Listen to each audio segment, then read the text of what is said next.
want to show you guys an underused technique, and what it is you have cement planters that have no holes in them, and they have to be cement planters. It can't be plastic because the plastic doesn't allow water to come through the walls for it to dry out. What I do is I layer it like a cake so that the plants can survive. So I start off with a coarse sand in the bottom. The planter has no holes, so I'm counting on this to absorb a lot of the moisture in the bottom layer. So I put in about 3 shovelfuls at the bottom. Water cannot come out of this planter. It is completely enclosed. I flatten it out,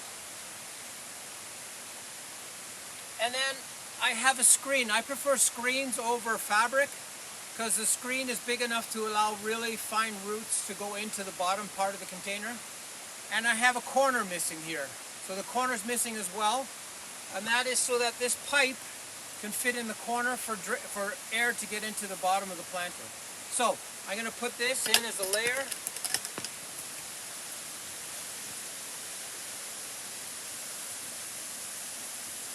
Okay. Now I put the pipe in the corner. And the pipe is flush with the edge of the planter, and it's got about 2 inches below the rim of the wire mesh. So my mix is quite organic, but it has lots of sand in it. So it's a very well drained mix. It's not by any means pure organic.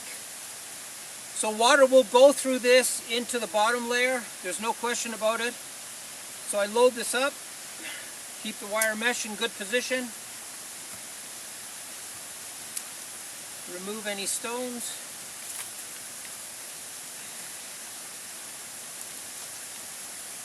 Layer it out nicely. So this drainage pipe is completely clear. What I mean by that is it's touching the gravel itself. It has no topsoil in front of it.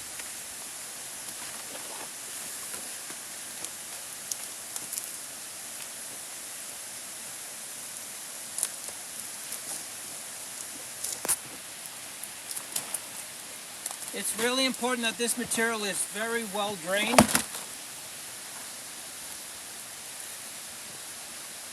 Okay, I don't fill it all the way up because I'm going to start putting the papyrus in.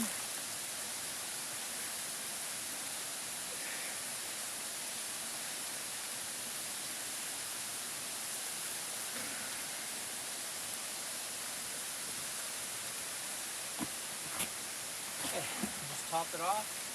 And I don't go all the way up, so I have room for water to sit in here.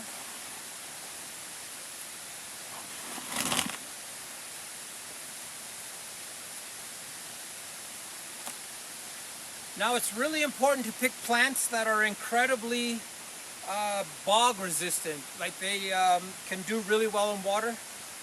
This papyrus is basically indestructible. It doesn't rot. You could put it in standing water, you could put it anywhere. So if you pick plants like that, there is no chance of them having the roots rot. So the plant selection is critical on this. So you have to have really good plants that can survive having wet feet all the time. So what I also like to do is to fill the planter out quicker is to plant out the corners. So I've got the biggest plant in the middle, and you plant out the whole planter with smaller plants around the edges.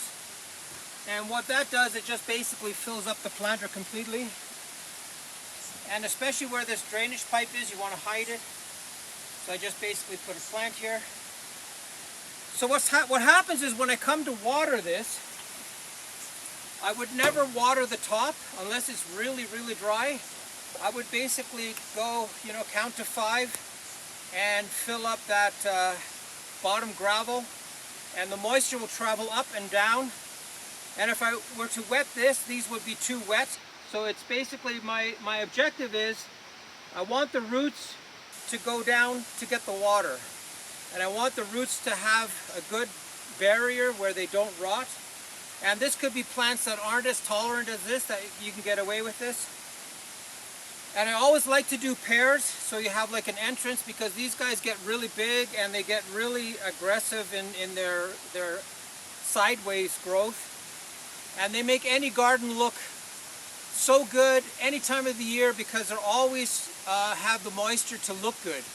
Other plants and planters, if you don't water them, they don't look so good. So you have to really keep an eye on getting these guys just enough moisture in the bottom, and the roots will get down there so quick it won't even be funny. So basically what you're doing here is you're keeping this quite dry, and this is quite wet below. So you have this buffer of dryness where the plants can survive the moisture. And when you do it with this separation, you can do it with plants that are like questionable, that you know, if they have the extra moisture they will survive, but if they have wet feet they won't. There's lots of plants like that that are 50-50. They do okay in water, but they don't like to have their feet completely void of oxygen. It's the oxygen that's the problem. The water isn't that much of the problem. It's the fact that the water is removing any chance of oxygen being around the roots. And that's why these bog gardens are a bit tricky, but you have to take a chance. And in midsummer, these guys look the best in your whole garden. They will do so much better than any other planter you have, just because they'll have a reservoir of water. So the water stays inside here and doesn't run off. Okay.